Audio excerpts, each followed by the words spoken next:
Welcome to Forward Public School. E-learning, grade 9, subject Mathematics, unit 13. The name of the unit is Sides and Angles of a Triangle. This is the first part of this unit, and in this the topic is Theorem 13.1 which is on page 267 and 68, and Theorem 13.2 which is on page 268. And I am your teacher Tabinda Mahfouz. Starting unit 13, which is on sides and angles of a triangle. As you know that what is a triangle? A union of three segments make a triangle, and in this you can see a figure. I have also drawn a figure on book for you to show a triangle. First of all, what is a triangle? That is ABC is a triangle, and in which what are the sides? Sides are AB.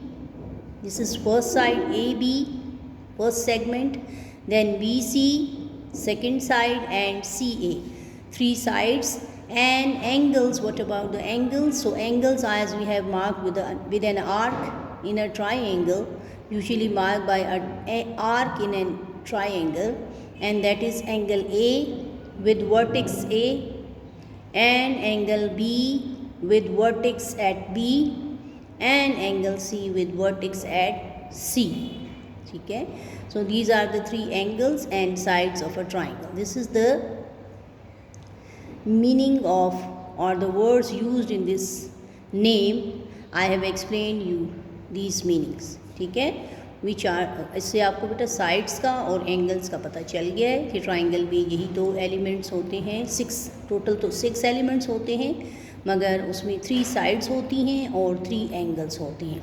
ठीक है, अब हम अपना theorem बेटा start करते हैं, जो same page पर है, इसी पेज पर आपको मिलेगा 267 पे. फर्स्ट थ्योरम है थ्योरम 13.1.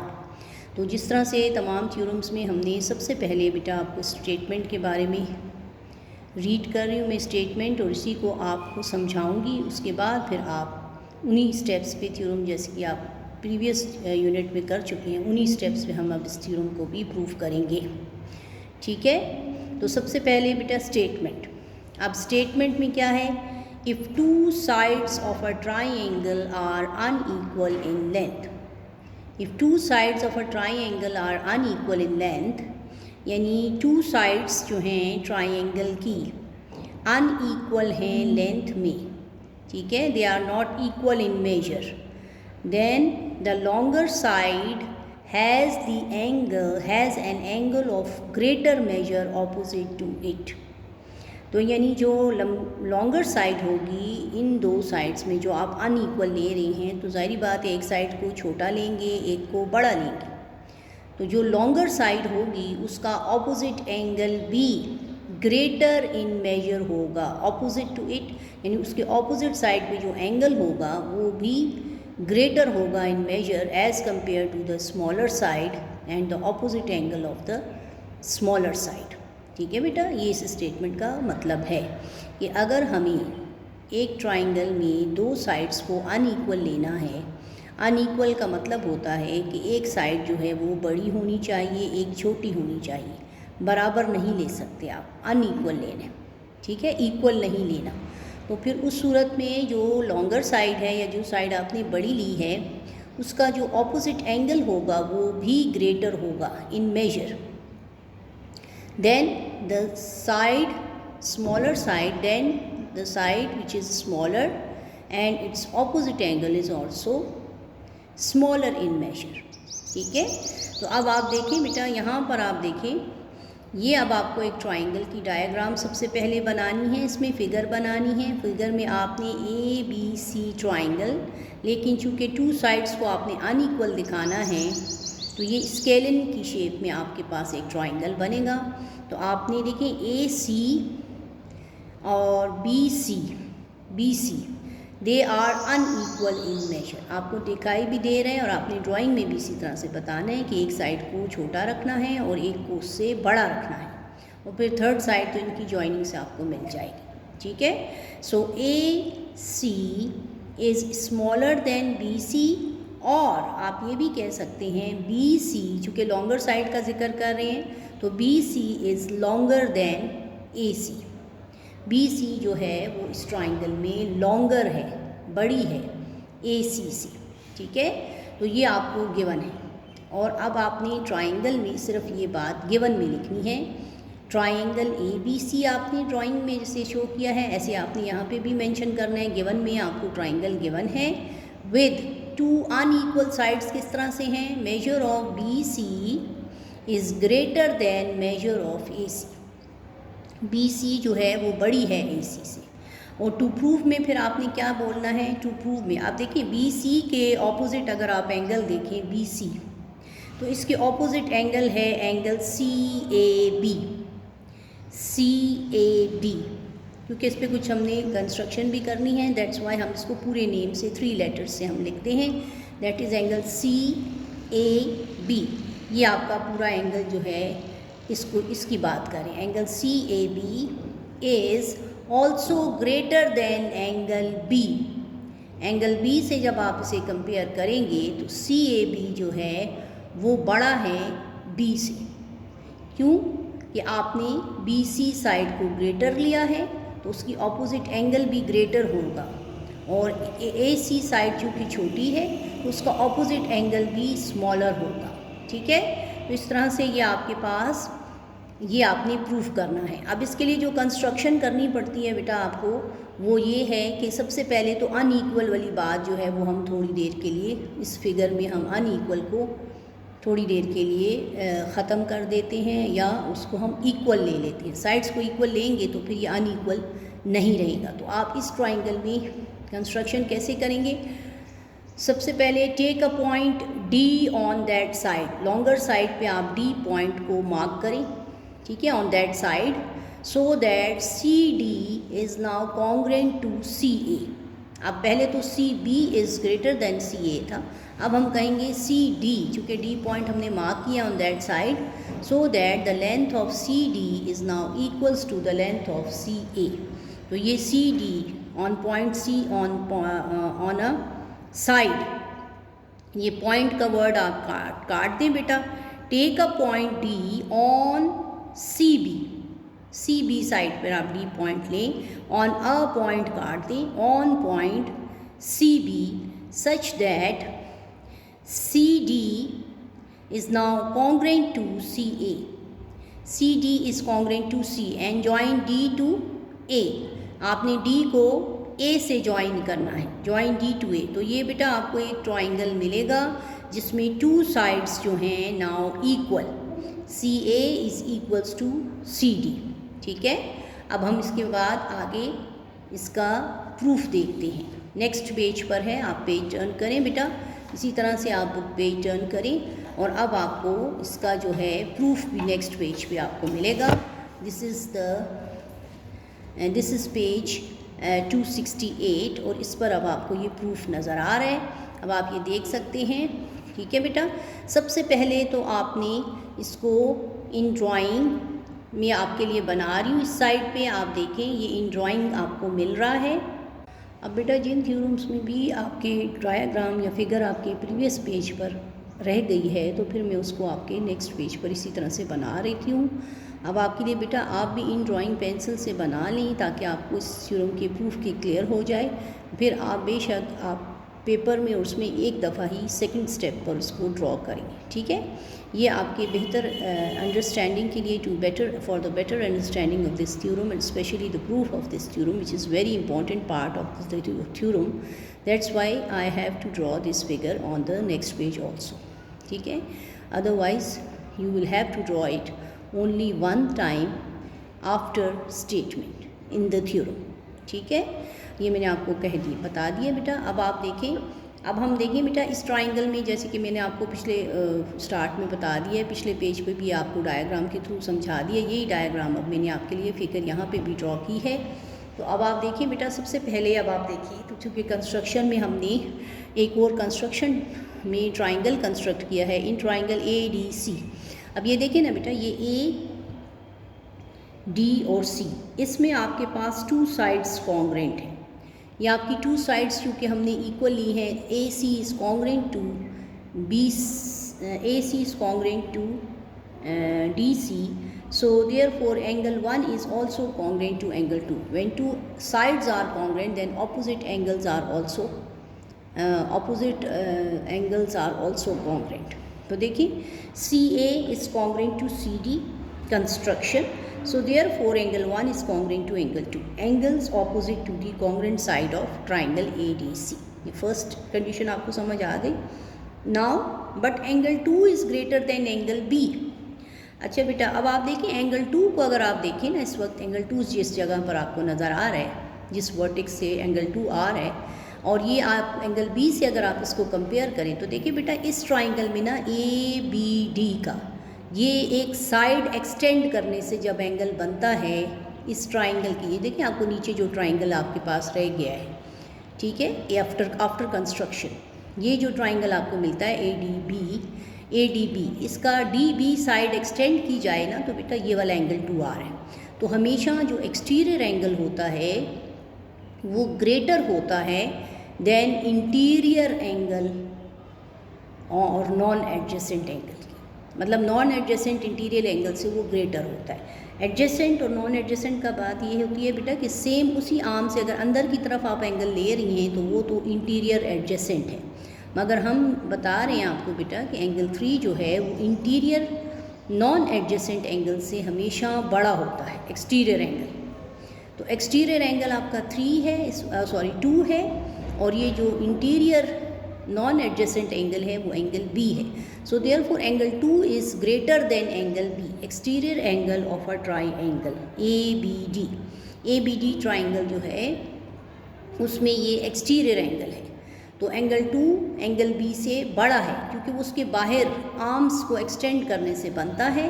तो एक्सटेंशन ऑफ आर्म से हमेशा जो एंगल बनाया जाता है बेटा वो इंटीरियर से अगर आप उसे कंपेयर करें और ख़ास तौर से नॉन एडजेसेंट से, तो ये नॉन एडजेसेंट एंगल से बड़ा होता है, ग्रेटर होता है. और अगर आप देखें तो एंगल 1 जो है फिर वो भी B से बड़ा हो जाएगा क्योंकि 1 और 2 तो बराबर हैं, आपने कहा है 1 और 2 कॉन्ग्रेंट है by construction. So that's why 1 is also greater than B because 1 and 2 are congruent. और फिर उसके बाद also angle CAB is greater than 1. अब CAB को अगर आप लें CAB जो है वो greater than 1 है. उसकी वजह क्या है कि CAB जो है वो होल है. आप यहाँ पे देखिए बेटा गौर से, ये होल है, CAB में 1 उसका एक हिस्सा है. तो अगर CAB जो है 1 से बड़ा है, देखिए CAB इज़ कॉम्बिनेशन या is the angle addition of angle 1 and angle DAB. इन दो एंगल्स को ऐड करें तो फिर ये CAB बनता है ना. तो that's why it is greater then 1 और therefore CAB is greater then 1 and 1 is greater then B, so CAB is greater then B. यानी ट्रांजिटिव प्रॉपर्टी से फिर वही बात आती है, इनइक्वालिटी की प्रॉपर्टी है ट्रांजिटिव प्रॉपर्टी. 1 and 2 को अगर आप देखें तो CAB 1 से बड़ा है और 1 किससे बड़ा है, B से. So therefore CAB is also greater then B. तो इससे पता चलता है बेटा रिजल्ट वही आ रहा है कि CAB which is the opposite angle of side BC, greater side of a triangle, so it is also greater than the side which is shorter, that is AC, and its opposite angle is angle B. So CAB is greater than B. CAB जो है वो B से greater है. इस तरह से ये आपका बेटा थ्योरम कंप्लीट हो गया.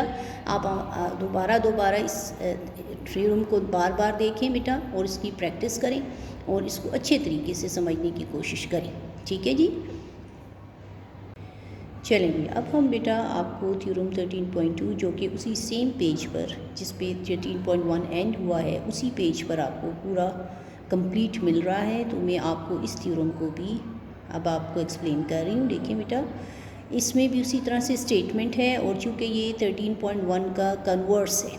कन्वर्स का मतलब है कि जो गिवन था 13.1 का अब ये 13.2 में हमने प्रूफ करना है और जो उसका प्रूफ करने का जो कंडीशन थी वो इसमें अब आपको गिवन है. ठीक है, मैं आपके लिए स्टेटमेंट रीड कर रही हूँ, आप देखें। If two angles of a triangle are unequal in measure. अब इसमें आपको बेटा एंगल्स गिवन है। Two angles of a triangle are unequal in measure, comma, यानी गिवन क्या है कि दो एंगल्स ट्राइंगल में अनइक्वल हैं, ठीक है।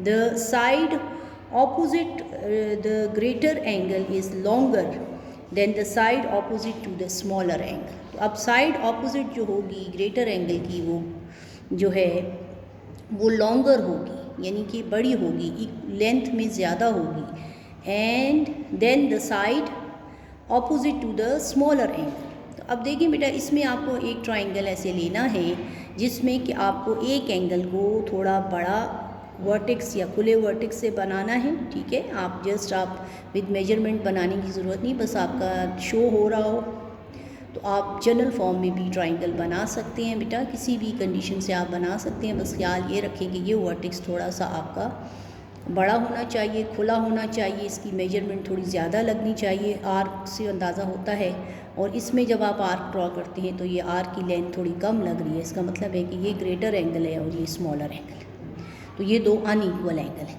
Now angle B is greater than angle A, so B की जो ऑपोजिट साइड है which is A C is also greater than the side opposite to the smaller angle which is angle A, and that is side B C.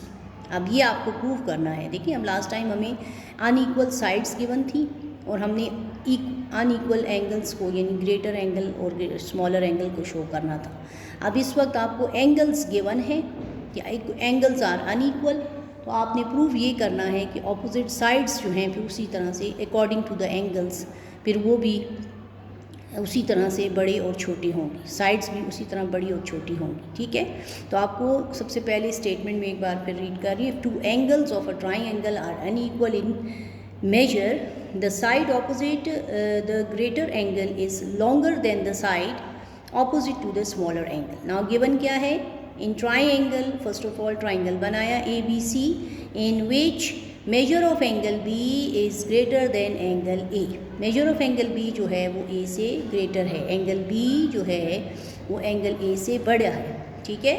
to prove करना है, then prove measure of CA which is a side and it is also greater than CB. So CA is greater than CB, ये आपको proof करना है। तो बेटा इसकी statement में कोई आपको कंस्ट्रक्शन करने की ज़रूरत नहीं है, बस यहाँ पर हम आपको बेटा इनइक्वालिटी जो होती है उसकी 3 पॉसिबिलिटीज़ होती है। अब अनइक्वल साइड्स में फिर 3 पॉसिबिलिटीज़ होती हैं, उसी के थ्रू, उसी प्रॉपर्टी के थ्रू हम आपको ये थ्योरम प्रूव कर देंगे, ठीक है। इसमें और कोई कंस्ट्रक्शन नहीं चाहिए हमें। There are 3 possibilities. अब देखें बेटा, साइड्स या तो अनइक्वल होने में या तो बड़ी हो सकती है, एक साइड दूसरी साइड से बड़ी हो सकती है, एक साइड दूसरी साइड के बराबर हो सकती है, इक्वल हो सकती है, ग्रेटर हो सकती है या स्मॉलर। तो देयर आर 3 पॉसिबिलिटीज़। अब आप CA की बात कर रहे हैं ना, तो CA या तो लेस देन CB है, ठीक है। CA जो है वो CB से छोटी हो सकती है, CA CB के बराबर हो सकती है, इक्वल हो सकती है, या CA जो है वो ग्रेटर देन CB, तो CB से या तो वो बड़ी हो सकती है। यानी 3 पॉसिबिलिटीज़ होती हैं, या लेस देन, या इक्वल और या ग्रेटर। इसको बोलते हैं बेटा, इसको प्रॉपर्टी का नाम है, इस प्रॉपर्टी का नाम है ट्राइकोटमी, ट्राइकोटमी प्रॉपर्टी। इसको हम ट्राइकोटमी प्रॉपर्टी कहते हैं, यानी 3 पॉसिबिलिटीज़, ठीक है। चलिए, तो ये देखें, आपको ये ट्राइकोटमी प्रॉपर्टी है ना। अब आप देखिए, इसमें सबसे पहले फर्स्ट पॉसिबिलिटी को लेंगे हम। फर्स्ट पॉसिबिलिटी क्या है, if CA is less then CB। अगर हम फर्स्ट कंडीशन या फर्स्ट उसको लें, फर्स्ट कंडीशन से जाएंगे, CA is less then CB, तो उस सूरत में तो फिर एंगल CA के ऑपोजिट आपको पता है एंगल B है, angle B is less than angle A आ रहा है, तो angle B is less than angle A। तो अगर आप गिवन को देखें, गिवन को चेंज नहीं करना होता बेटा, और गिवन के ऑपोजिट भी नहीं जाना होता, तो इस वजह से आप उसको अपोज नहीं कर सकते, ठीक है। तो B angle B is greater than angle A है, तो अगर हम इन साइड्स को ले रहे हैं कि C A is less than C B, then angle B is less than angle A are है, which is angle opposite to the smaller side. तो स्मॉलर साइड के ऑपोजिट एंगल भी स्मॉलर ही होता है, but which is contrary to the given. Contrary का मतलब है कि ऑपोजिट है या उसके अगेंस्ट है, ठीक है, आप उसको नहीं मान रहे, गिवन को आप रिफ्यूज़ कर रहे हैं, तो ये बात फिर एक्सेप्टेबल नहीं होती, ठीक है। थ्योरम में आप गिवन को कभी भी डिनाई या रिफ्यूज़ नहीं कर सकते, ठीक है ना, उसको आप अपोज नहीं कर सकते, उसके ख़िलाफ़ नहीं जा सकते, ठीक है। तो इस वजह से ये कंडीशन हम नहीं एक्सेप्ट कर सकते। इफ़ सेकेंड को आप लें बेटा, C A is equals to C B, अगर साइड्स इक्वल हैं तो फिर उस सूरत में angle B is equals to angle A, फिर तो angle B equal angle A होगा, base angles of isosceles triangle. फिर ये एक आइसोसेल ट्राइंगल आपको गिवन है और आपका एंगल बी जो है वो इक्वल होगा एंगल ए के, ये बात भी एक्सेप्टेबल नहीं है, which is again contrary to what is given. तो ये भी कॉन्ट्ररी है गिवन की, आप गिवन के फिर अगेंस्ट जा रहे हैं, तो ये बात भी एक्सेप्टेबल नहीं होती। हम गिवन को कभी भी रिफ्यूज़ या डिनाई नहीं करते, उसको ख़त्म नहीं करते, गिवन हमेशा रहता है, गिवन के साथ ही आपको प्रूफ करना होता है। तो दैट्स वाई हम गिवन के अगेंस्ट नहीं जा सकते, ठीक है। थ्योरम में कभी भी जो गिवन है उसको चेंज नहीं करना होता, इसके साथ ही आपने ये प्रूफ करना होता है। तो दैट्स वाई ये आपके गिवन को जो है ना डिनाई कर रहे हैं, उसको रिफ्यूज़ कर रहे हैं, तो इस वजह से ये वाला केस भी हम नहीं ले सकते, ये पॉसिबिलिटी भी हमारी जो है वो रिजेक्ट हो गई, ठीक है। सो फाइनली फिर हम किस पर आएंगे, hence the only possibility that holds is, तो फिर सिर्फ एक ही पॉसिबिलिटी रह जाती है, वो क्या है, measure of C A is greater than C B. तो फिर आप इसी बात को सिर्फ एक्सेप्ट कर सकते हैं और इसी साइड्स के साथ आप जा सकते हैं कि सी ए जो है वो ग्रेटर है सी बी की, और यही आपको प्रूफ भी करना था। आप अपने प्रूफ को देखें बेटा, C A is greater than C B. तो अगर उन बाकी दो पॉसिबिलिटीज़ को आप क्रॉस कर रहे हैं तो फिर लास्ट पॉसिबिलिटी, थर्ड पॉसिबिलिटी ही एक्सेप्टेबल है, उससे आपका गिवन जो है वो भी उसी तरह रहेगा और आप प्रूफ भी कर लेंगे। तो दैट्स वाई ये आपके गिवन के कॉन्ट्ररी नहीं है। सो देयरफॉर ये आपका प्रूफ जो है बेटा कंप्लीट हो गया, ठीक है। उम्मीद है आपको इन दोनों थ्योरम्स की समझ आएगी और इनको दोनों थ्योरम्स को बार बार आप देखें, ये आपको अच्छे तरीके से इसको समझने की कोशिश करें, ठीक है बेटा। अपना बहुत ख्याल रखें। Thank you so much.